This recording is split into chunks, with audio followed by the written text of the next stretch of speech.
12.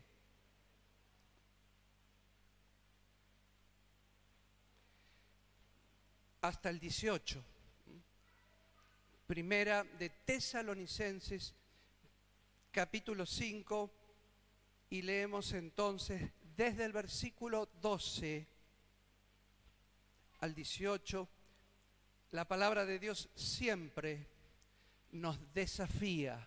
Amén. ¿Por qué? Porque activa nuestra fe y lo sobrenatural de parte de Dios comienza a fluir, a correr, a desatarse a través de recibir la palabra de Dios en Cristo Jesús.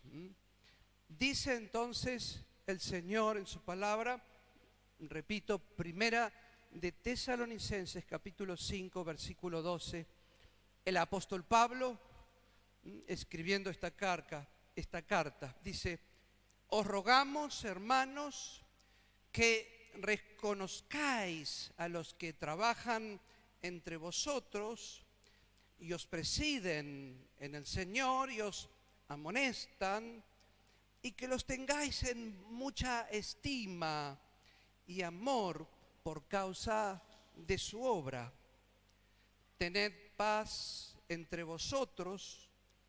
También os rogamos, hermanos, que amonestéis a los ociosos, decirle al que está al lado, cuidado, amén, a los ociosos, cuidado, que alentéis a los de poco ánimo, que sostengáis a los débiles y que seáis pacientes para con todos. Mirad que ninguno pague a otro mal por mal. Antes, seguid siempre lo bueno, unos para con otros y para con todos. Estad siempre gozosos. Qué difícil esto, ¿eh? Dice el texto, el versículo 16, estad siempre gozosos. Versículo 17, orad sin cesar. Amén.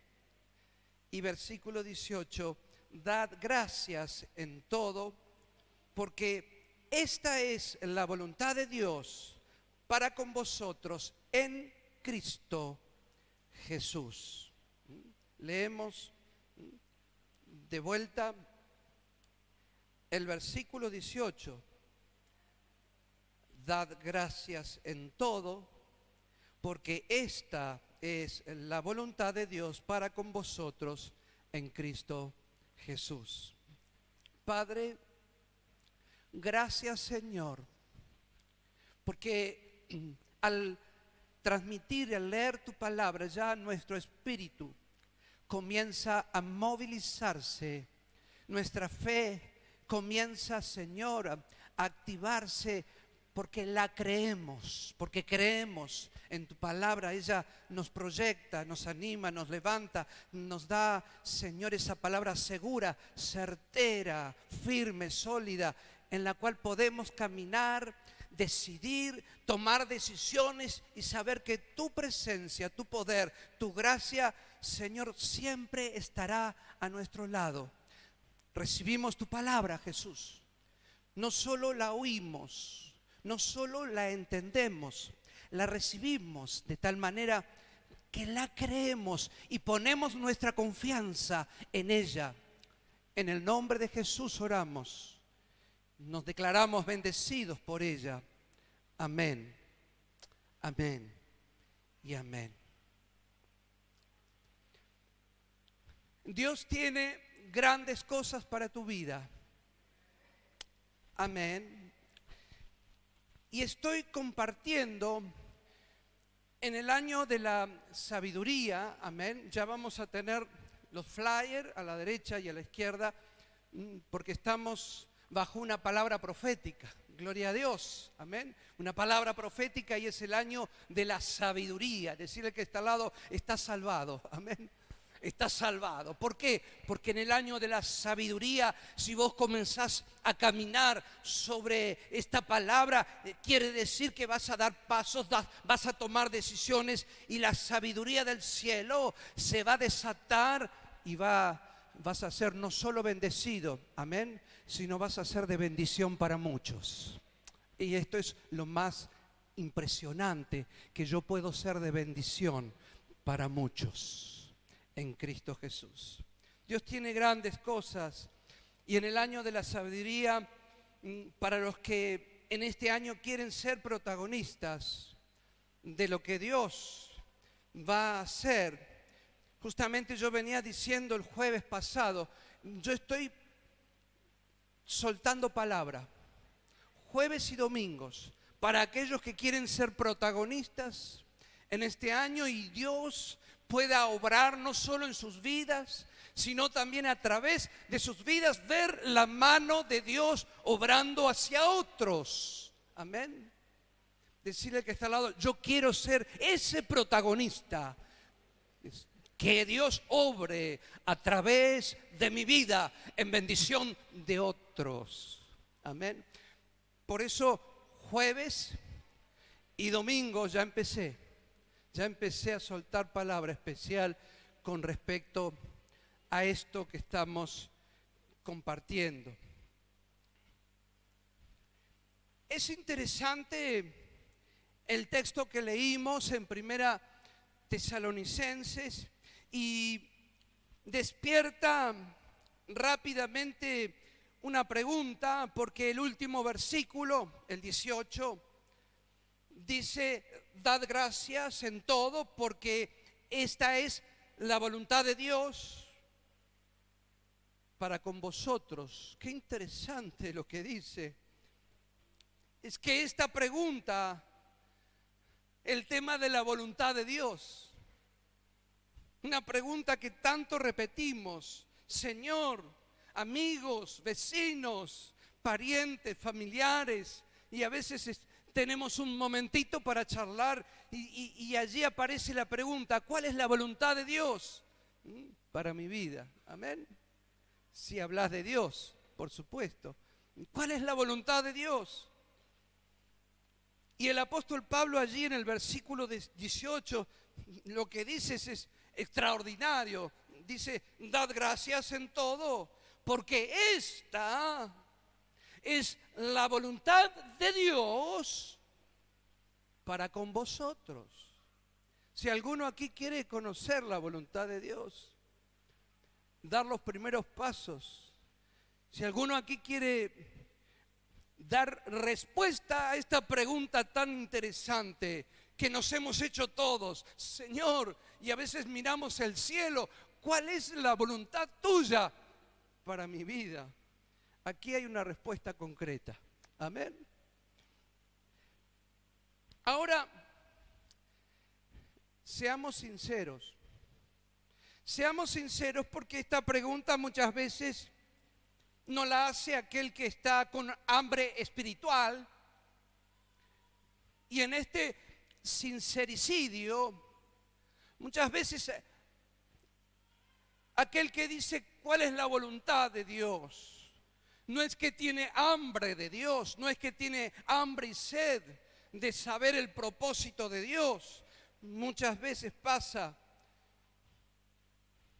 que hay cierta resistencia a su palabra, hay cierta resistencia a su voluntad. Y si Dios se plantara y conocieras la voluntad rápidamente, no sé si rápidamente estarías dispuesta a hacerla. Cuando Dios revela su voluntad y el hombre no la obedece, la siguiente estrategia que tiene el ser humano es fingir confusión. Lo hacemos de manera consciente y lo hacemos también de manera inconsciente. Todos los seres humanos. O sea, ¿qué estoy diciendo? El texto es claro. ¿Querés saber la voluntad de Dios? Allí dice: esta es la voluntad de Dios. Entonces lee la palabra y comenzá a hacer. ¿Me escuchan? ¿Qué estoy diciendo? Dios no está en silencio con respecto a su voluntad. La Biblia no es ambigua con respecto a la voluntad de Dios. La voluntad de Dios ya está expuesta y muy clara. El problema no es falta de revelación, el problema es, y en esto les pido disculpas, el problema es que hay rebeldía sofisticada, ¿me escuchan? Sofisticada rebeldía, sí, de nivel, con un lenguaje, con excusas bien elaboradas, para que en realidad la voluntad de Dios, que en el fondo dice el texto, el apóstol Pablo, ¿querés conocer la voluntad de Dios? Bueno, esta es la voluntad de Dios.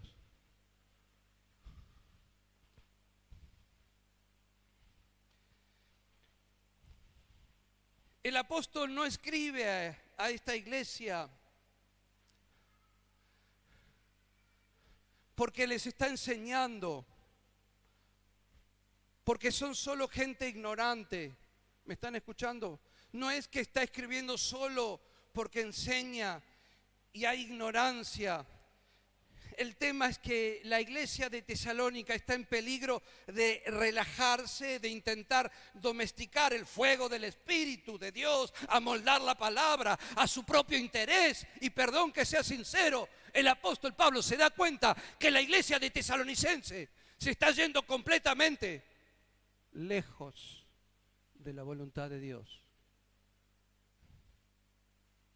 Y cuando el fuego se domestica, la fe se vuelve costumbre, la fe se vuelve religión. Y cuando la fe se vuelve costumbre, religión, la obediencia a la voluntad, a lo que Dios dice, deja de ser urgente y comienza a ser una simple opción en mi vida. ¿Me están escuchando?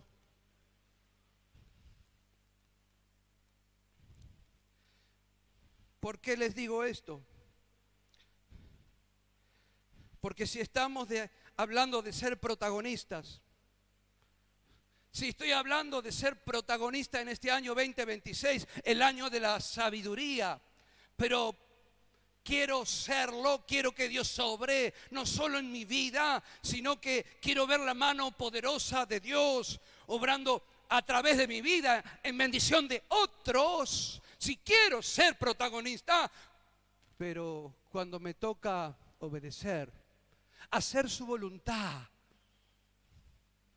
poner mi vida bajo compromiso, porque en el fondo no soy yo el que obra, no soy yo el que hago milagros, no soy yo, sino en el fondo el que obra es Dios, es la gracia, el poder de su Espíritu obrando, que se desata a través de aquel que cree.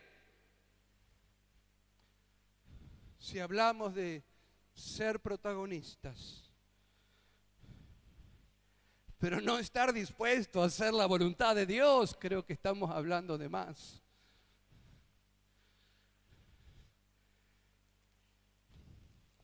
Por eso el texto que leímos de Primera Tesalonicenses, la palabra de Dios, no es un simple devocional de la mañana de 2-3 minutos y ya salgo corriendo porque estoy apurado. No. El texto es quirúrgico de parte del Señor, de parte del Espíritu de Dios. Es profético. Es una confrontación directa al cristianismo cómodo que vivimos muchas veces.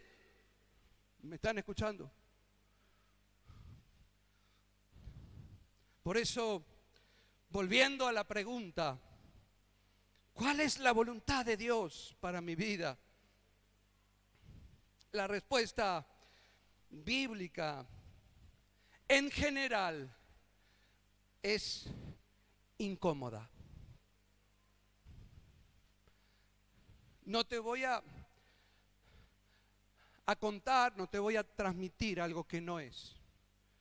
La pregunta de cuál es la voluntad de Dios para mi vida o la que vos te haces, ¿no? Para tu vida, la respuesta en general te vaya a llevar a salir de tu comodidad.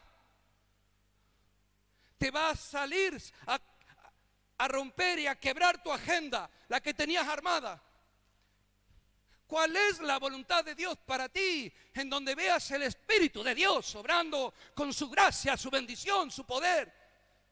La respuesta, te tengo que decir la verdad, la respuesta en realidad es muy incómoda. En general, Dios revela su voluntad, la conocemos en principio a través de su palabra. Pero no nos gusta porque no acaricia la carne y no se adapta a una fe cómoda, sin compromiso con Dios. ¿Me están escuchando? ¿Cuál es la voluntad de Dios? Volviendo al tema, el problema no es falta de revelación. Muchas veces el problema es resistencia a la obediencia. Una vez, resistencia a la obediencia. 2 veces, resistencia a la obediencia. Bueno, 3. Y así puedo seguir repitiendo. Resistencia a la obediencia. 4, 5, 6. Y así. Y pasan las semanas y pasan los años. En el fondo resisto en realidad congregarme, por ejemplo. Resisto y sabes que eso a Dios le agrada y te espera. Y palabra de bendición para tu vida, de poder. Pero resisto. Y tantas veces resistimos a lo que Dios espera, le agrada, su voluntad simple, tan clara en la Biblia. No estoy hablando de cosas ocultas en la revelación del texto, de la palabra de Dios, no estoy hablando de eso. Que Dios en algún punto ya sabe y entiende que ya no cuenta con vos. ¿Me están escuchando? Hasta que no te arrepientas. Hasta que no te rindas y cambies de actitud de verdad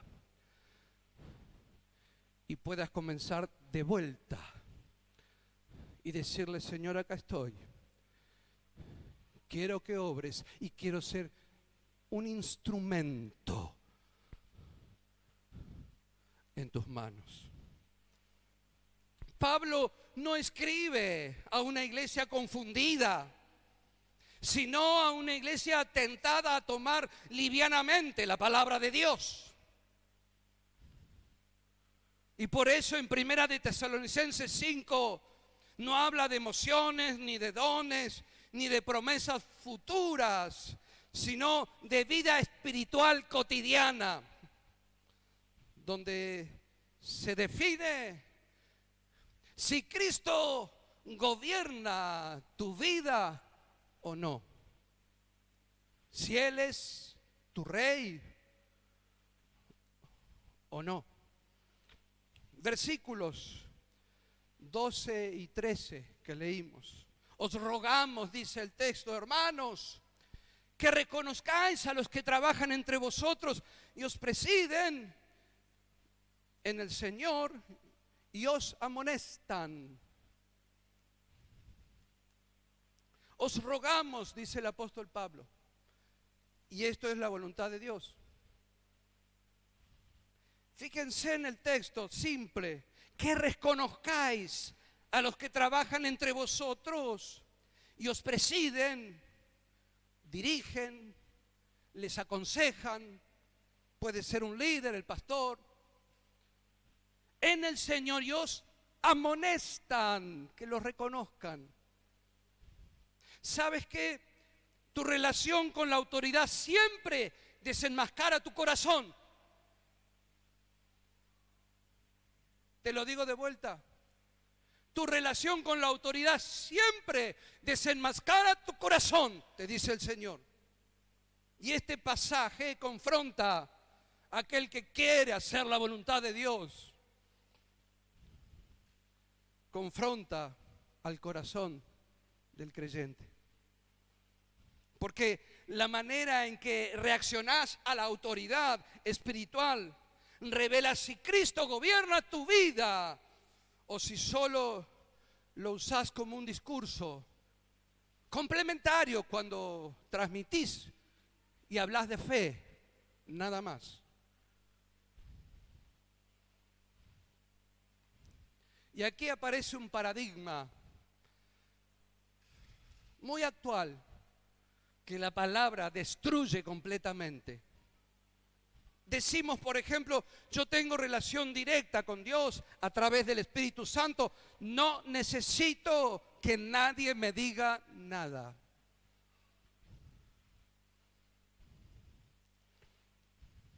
Diríamos, suena espiritual, pero huele mal. La verdad profética te diría, Dios habla a través de hombres imperfectos que el Señor puso y ungió Él. Dios te habla, te bendice a través de personas imperfectas, pero que Él puso y Él ungió para que lo hagan. El creyente que rechaza la corrección no está defendiendo su libertad, está protegiendo su carnalidad. ¿Me escuchan?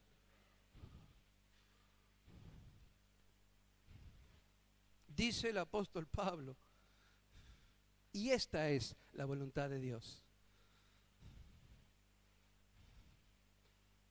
El verbo que usa en el texto, reconozcan, dice, reconocer, implica aceptar corrección, dar lugar a la exhortación, permitir que otro confronte tus hábitos, tu manera de pensar, permitir de parte de Dios que otro te confronte, te haga pensar y te haga reinterpretar, porque viene de parte de Dios. ¿Me están escuchando? ¿Qué significa? ¿Cuál es la voluntad de Dios para mi vida? Pero hoy abundan cristianos que aman la revelación de la palabra, pero desprecian la formación y la corrección.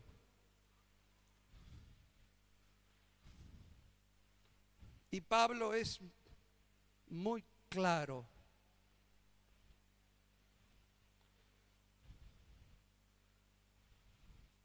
Dice, reconózcanlos.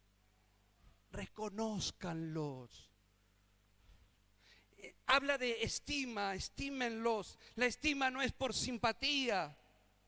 Dice que es por la obra de la que ellos son responsables. Son responsables de tu vida, de tu crecimiento espiritual, pero reconózcanlo por la obra.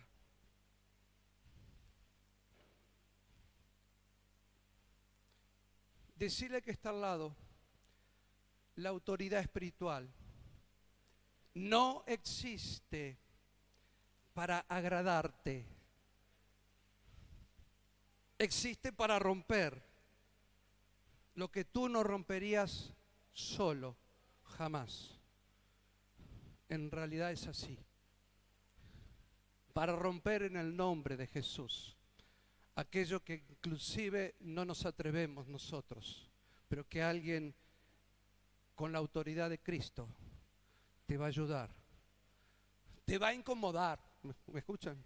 Te va a incomodar, te vas a sentir tambaleando, pero en realidad te está ayudando a que algo que está atado allí muy adentro y no te permite ser libre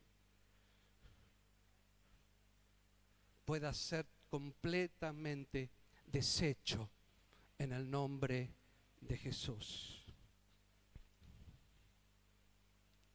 ¿Querés ser protagonista?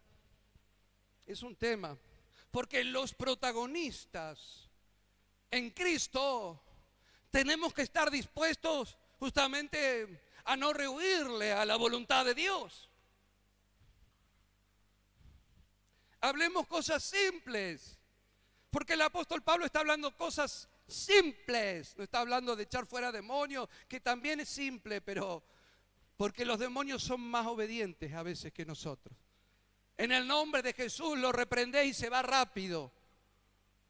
Nosotros somos duros. Dice el texto: os rogamos, hermanos, que reconozcáis a los que trabajan entre vosotros y os presiden en el Señor y os amonestan, y que los tengáis en mucha estima y amor por causa de su obra. Hay una responsabilidad de aquellos que están pastoreándonos en el nombre de Jesús. Aquí Pablo sigue rompiendo paradigmas. Y es que el cristiano suele decir: yo me sujeto solo a Dios, no a los hombres. Y la verdad bíblica, profética, te diría: Dios elige hombres para ejercer autoridad, para que tomen responsabilidad y comiencen a hacer cosas, a acompañarte, a visitarte, a orar por vos. Dios elige hombres para ejercer autoridad espiritual y seas liberado, seas sanado, recibas palabra de revelación de parte de Dios. Rechazar esa autoridad no es rebeldía contra gente, no es rebeldía contra personas de carne y hueso, es rebeldía contra el orden y el diseño de Dios. ¿Cuál es la voluntad de Dios?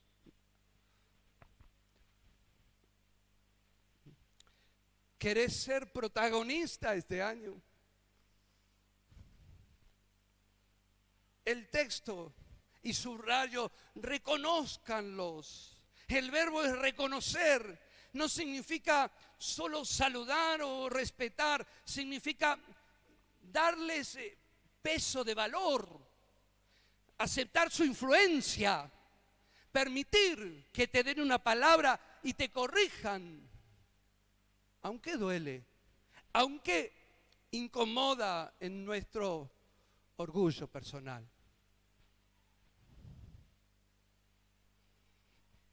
Es que el cristiano actualmente quiere ser protagonista, pero quiere pastores que prediquen fuerte, pero no lo confronten. Queremos ser protagonistas, pero queremos gente, líderes o pastores, bueno, que corrijan a otros, pero a mí no. Que enseñen la Biblia, pero que no me incomoden de tal manera que me quiten las ganas de venir a la iglesia. ¿Me escuchan?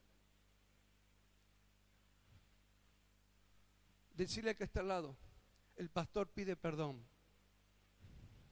Les pido perdón, pero la palabra dice eso.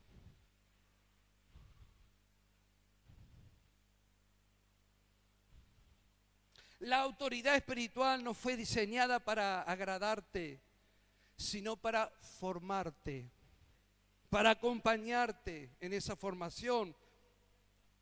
Rechazar esa corrección es un síntoma claro de orgullo sin control.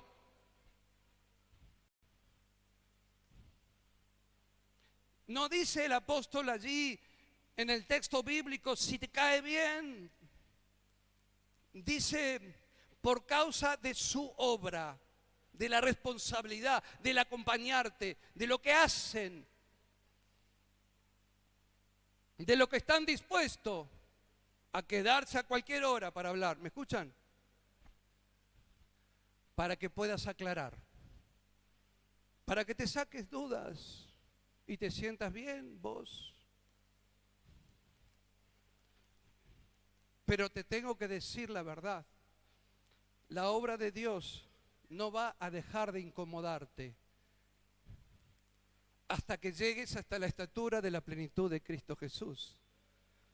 Pero mientras tanto estamos siendo limados, mientras tanto estamos siendo puestos en incomodidad constantemente, porque es un proceso de crecimiento, de dejar atrás cosas que hoy Dios ya no las quiere más y que hace años Dios son cosas que le vienen estorbando para aquello que vos anhelás. Vos anhelás, vos querés ser en este año, querés ver que Dios obre.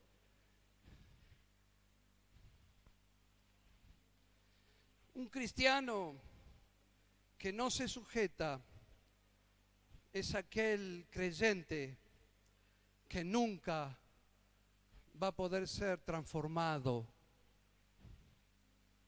en realidad.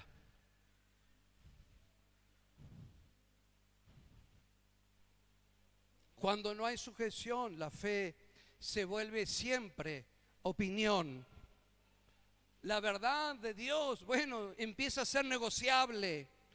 El evangelio se adapta al carácter y ya no te confronta más a una mejor persona, a un mejor esposo, a un mejor padre, a un mejor líder, a un mejor miembro, compañero en la iglesia o en el trabajo. Ya no te confronta ya a una mejor instancia. Y allí entonces nace, cuidado, nace el cristiano más peligroso de todos. Bueno, ese cristiano es el que sabe Biblia, pero no vive sujeto.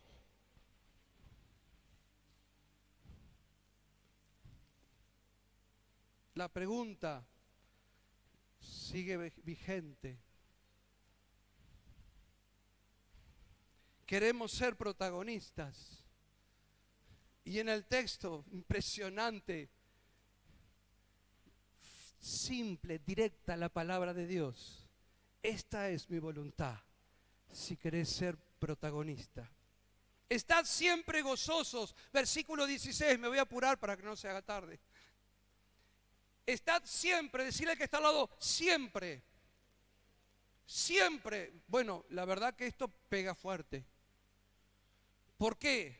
Porque no dice gozosos, dice siempre gozosos. Y te tengo que decir que el gozo es una evidencia del gobierno de Cristo y de la vida de Cristo que se está manifestando a través de tu vida. ¿Me estás escuchando?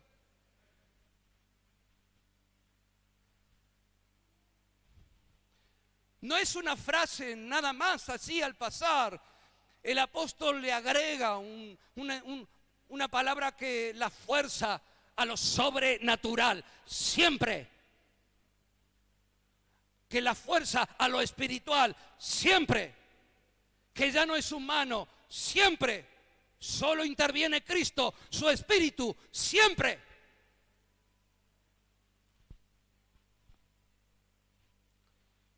Es una orden encima. Dice, estad siempre gozosos. Usa el imperativo allí. El verbo es estad, siempre gozosos. Y expone en realidad la autenticidad de tu fe. Ese texto expone la autenticidad de mi fe en la calle, en el trabajo, en la casa, con los vecinos. Expone en realidad la autenticidad. La fe genuina la expone o no. Que quizá estás en pleno proceso de dejar cosas que te vienen amargando la vida. Pero en el nombre de Jesús, Jesús dijo, venid a mí los que estáis trabajados y cargados, que yo os haré descansar.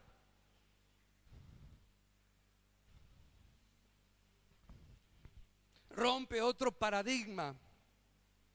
Es que yo soy así, pastor, tengo mi carácter y tengo mis procesos. Decimos así. La verdad profética de parte de Dios es que el gozo que dice en la palabra aquí, en realidad ese gozo no se refiere a tu personalidad, ni a tus emociones, El gozo es una evidencia de quién está gobernando tu vida. ¿Quién está gobernando? Decirle que está al lado. ¿Quién está gobernando en tu interior? Por lo cual hay gozo en medio de la prueba, en medio de la crisis. Siempre, siempre recuerdo al apóstol Pablo y a Silas en la cárcel, encadenados, dice el texto cuando lees la palabra de Dios. No es en otro lugar. Que estaban encadenados en una cárcel en lo más profundo, en lo más feo. Y estaban en la cárcel, pero es esta palabra la misma. Siempre gozosos. Ellos no estaban tristes, dice la palabra que estaban cantando con gozo. O sea, podés cantar y estar con gozo en medio de la peor prueba. Sí, el apóstol Pablo estaba en una cárcel con cadenas, con grilletes en las piernas y estaban cantando.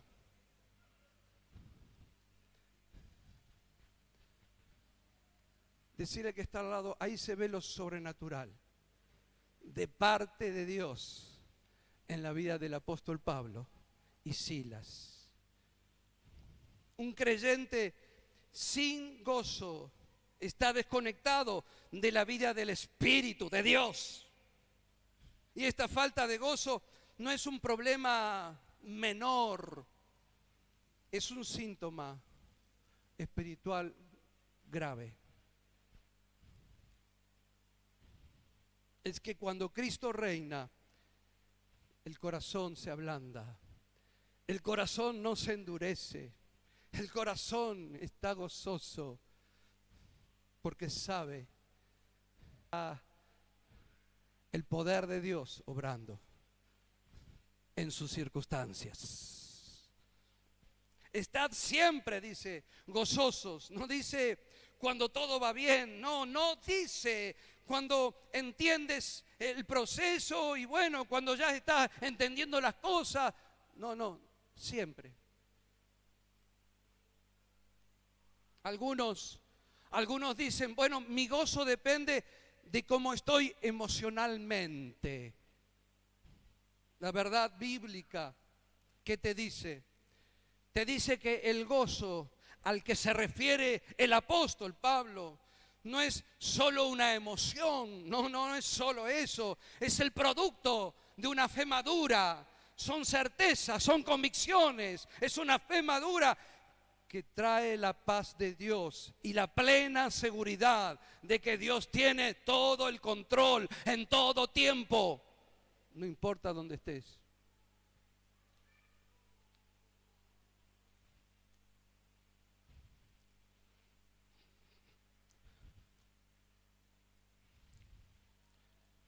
Versículo 17, tengo un montón de cosas para hablar, pero voy a saltar para que no se haga tarde. Tengo pilas, me anoté. Dice algo importante que no quiero dejar pasar. Decirle al que está al lado, orá sin cesar. Amén. ¿Qué dice? Orad sin... Y después de todo esto, el 18 dice, esta es la voluntad de Dios. Amén. ¿Querés saber la voluntad de Dios? No es un enigma la voluntad de Dios. No es un enigma. No sé quién te dijo alguna vez que era un enigma, que era un misterio. Si está escrito acá en Primera de Tesalonicenses y empezás por esto y se te abre un velo y se abren todas, tus ojos que estaban cerrados son abiertos. Orá sin cesar. Decirle al que está a tu lado, eso es dependencia de Dios. Porque está aquel que ora todo el tiempo, pero no es dependiente. Y aparece algo, a la noche un perro ladra y ya Te estás agarrando de todos lados porque tenés un miedo. Esperá. Y están, y quizá ore todo el tiempo. O sea, son gente de oración. Pero, ¿qué pasa? Hay algo que no está bien en armonía en el espíritu.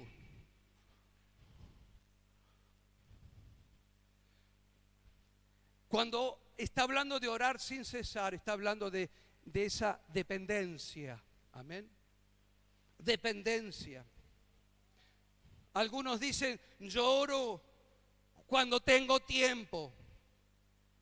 Y esto es también un paradigma que se está rompiendo en esta noche. La verdad profética de parte del Señor para tu vida es que el que ora poco no es que está ocupado. El que ora poco es que en gran medida es autosuficiente. ¿Me escuchan? En gran medida es autosuficiente y se cree que puede. Entonces empieza a dejar de orar.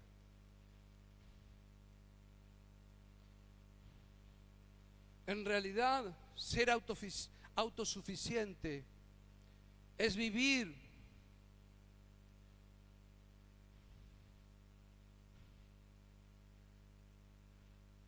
de alguna manera pensando que de a poco ya no necesito a Dios. Creo en Dios. Sé de Dios, estoy seguro de su existencia, pero que su propósito se cumpla en mi vida. ¿Cómo es eso?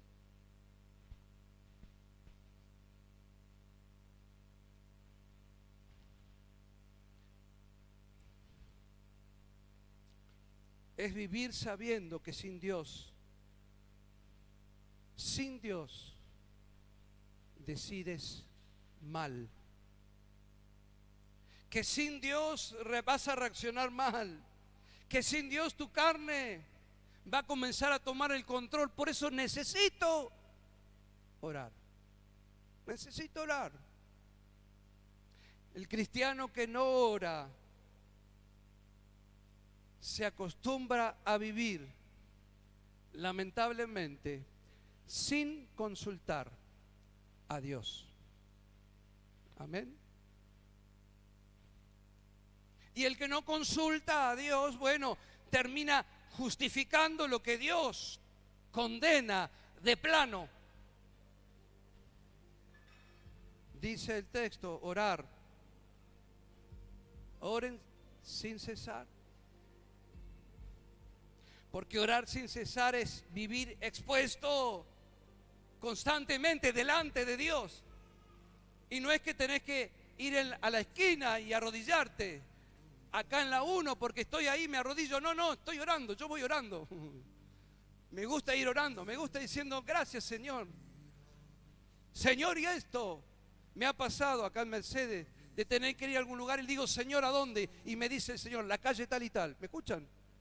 Y voy a la calle tal y tal y me han pasado un montón de cosas, buscando comería, buscando esto, orar sin cesar. No quiere decir que me arrodillo y ya estoy, no, estoy constantemente en contacto. Y eso es vivir expuesto al Espíritu de Dios. Es vivir expuesto delante de Dios. Y nadie, me están escuchando, peca. Escuchen lo que voy a decir. Nadie peca cómodamente cuando vive expuesto a través de la oración. La mente.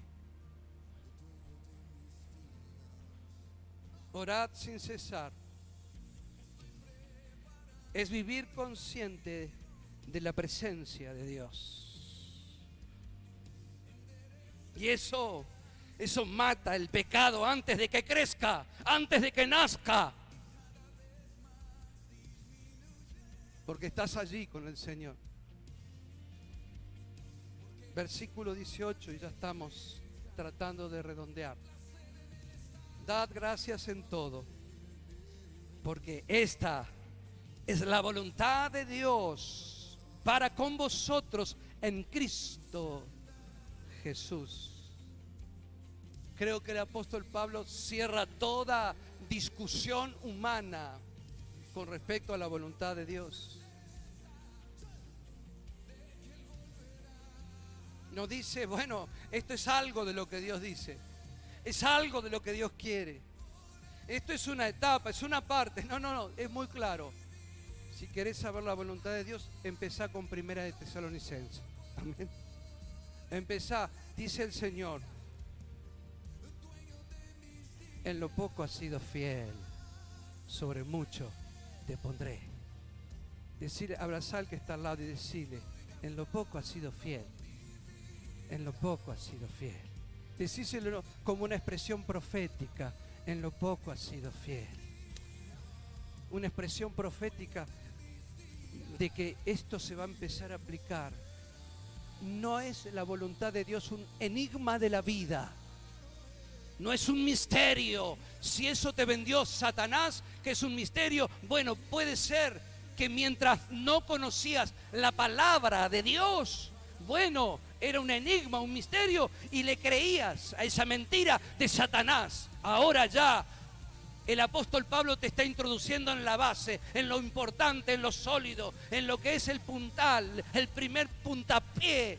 Esto es voluntad de Dios. Después de ahí en más, cuando esto se haga un ejercicio, un hábito, vas a ver que su espíritu te va a empezar a susurrar. ¿A qué calle voy? Necesito una gomería abierta. Un domingo a la tarde me pasó. Y le digo al Señor, no sé, no hay ninguna en Mercedes. Me dijo, anda tal y tal. ¿Me está escuchando?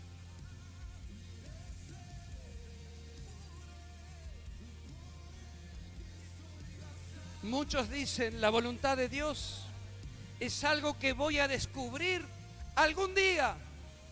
Este es otro paradigma que estoy quebrantando, cancelando. Mentiroso, engañador, enemigo, astuto.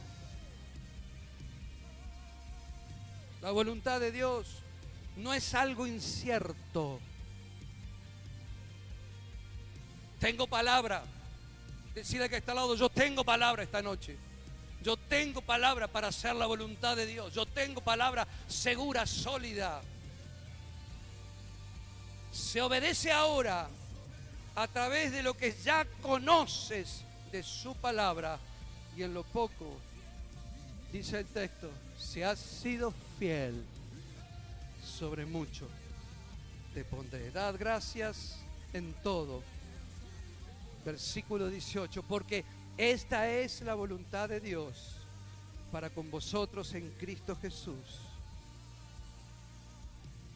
Ahora, y ya estoy cerrando, la voluntad de Dios no gira en torno a tu comodidad. ¿Me escuchás?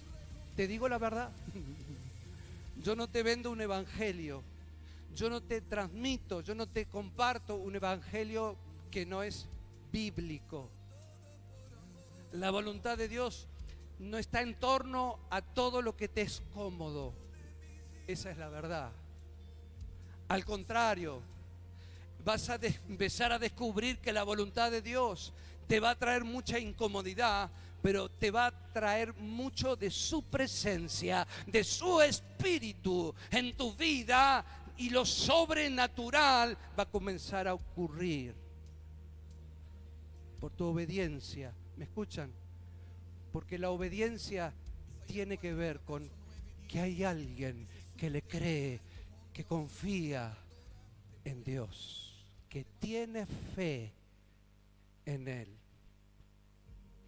Por eso la voluntad de Dios es clara, presente, pero también es exigente. No dice, den gracias cuando entiendan, den gracias cuando les guste alguna vez. No dice. Dice, den gracias en todo, dice el texto. ¿Y saben qué? La gratitud no niega el dolor, la gratitud declara. Declara que Dios sigue siendo fiel, que sigue siendo bueno, que todavía Él tiene todo bajo control, porque así lo afirma su palabra, aun cuando hay cosas que todavía no entiendo.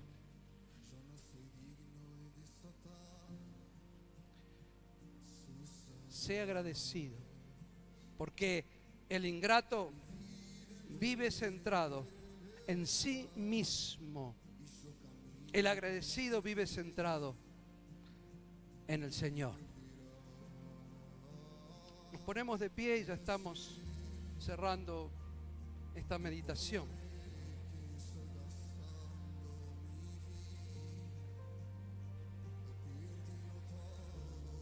El texto de la palabra de Dios no nos deja puntos neutrales.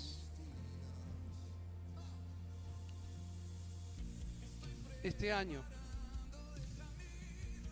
va a hacer grandes cosas Dios con tu vida.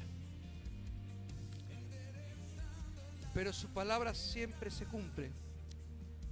En lo poco has sido fiel, o sea, le creíste, tomaste su palabra y aunque te causó incomodidad, igual la tomaste, la creíste, la pusiste en práctica. En lo poco has sido fiel. Sobre mucho te pondré. No preguntes más. ¿Qué quiere Dios de mí? Yo creo que la pregunta correcta es: ¿qué parte de la voluntad de Dios que yo ya conozco, pero la sigo evitando?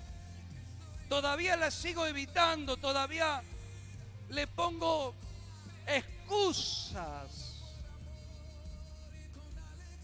No preguntes qué quiere Dios de mí. Creo que esa pregunta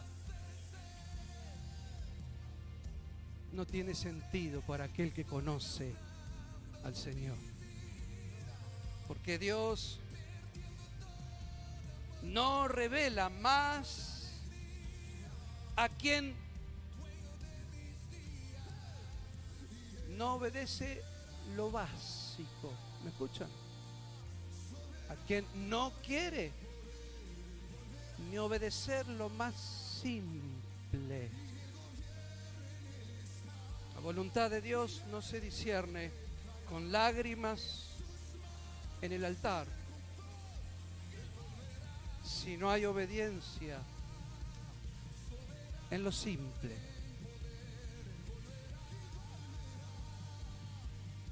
La pregunta: ¿qué quiere Dios de mí?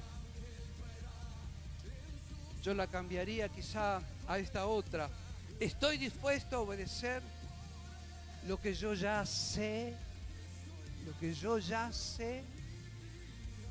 ¿Estoy dispuesto? Qué simple, pero qué incómodo. Es que Dios quiere transformar tu corazón. Dios quiere transformar tu mente. Dios quiere bendecirte, pero quiere bendecir a los que te rodean también. Que vos seas un instrumento de bendición. Es que la voluntad de Dios no se discierne con mucho ayuno, si no hay obediencia en lo simple.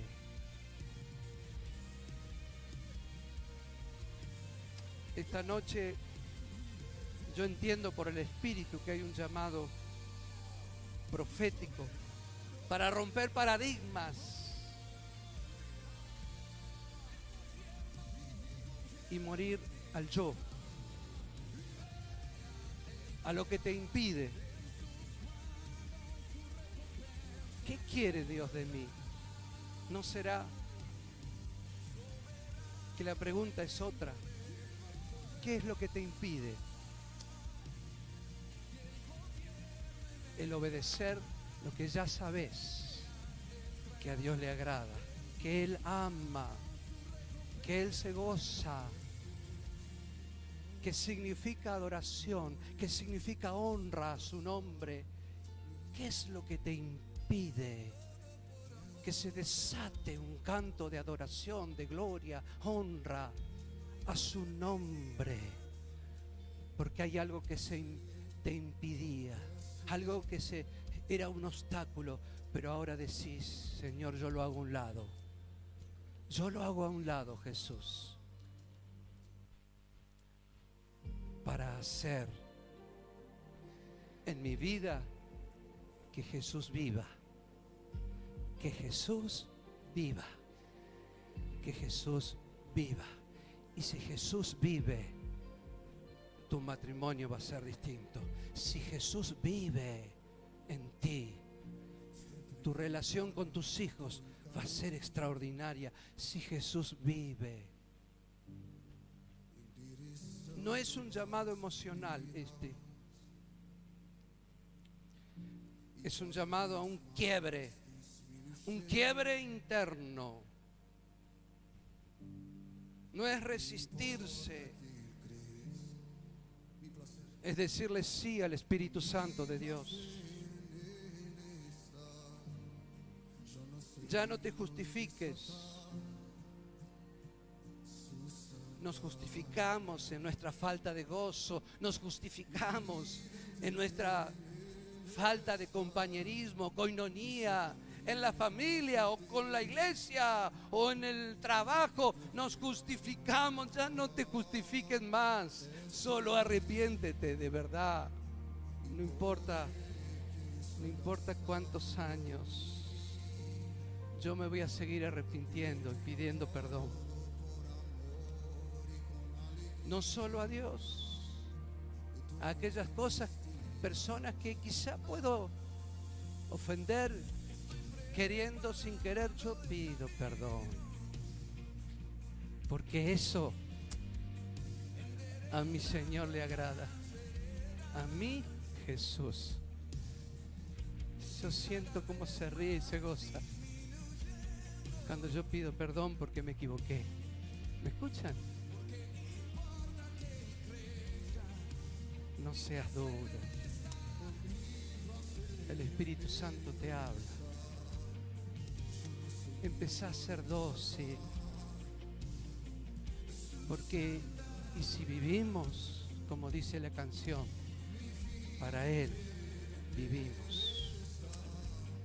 Que una decisión sea para su gloria, que Él se goce, que se mate de risa, porque decidís dejar a un lado aquello que me distanciaba un poco de Él.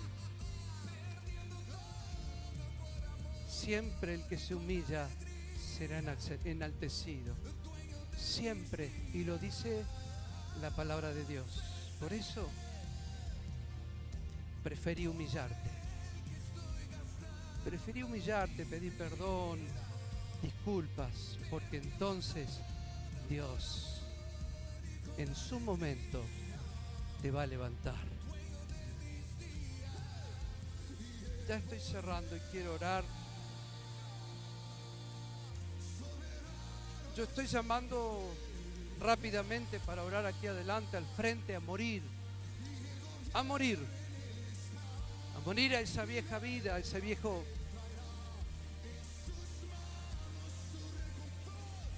Esas viejas personas. Morir. Decirle. A la mañana yo le digo: Señor, yo quiero morir. Mi carácter, ¿sabe que yo tengo carácter fuerte? Yo estoy de carácter fuerte, pero bueno, vivo muriendo. Y entendí por el Espíritu, cuando se sonríe el Señor, se goza, porque me humillo para su gloria, para su honra, para que Él sea reconocido y pueda vivir Jesús a través de mi vida.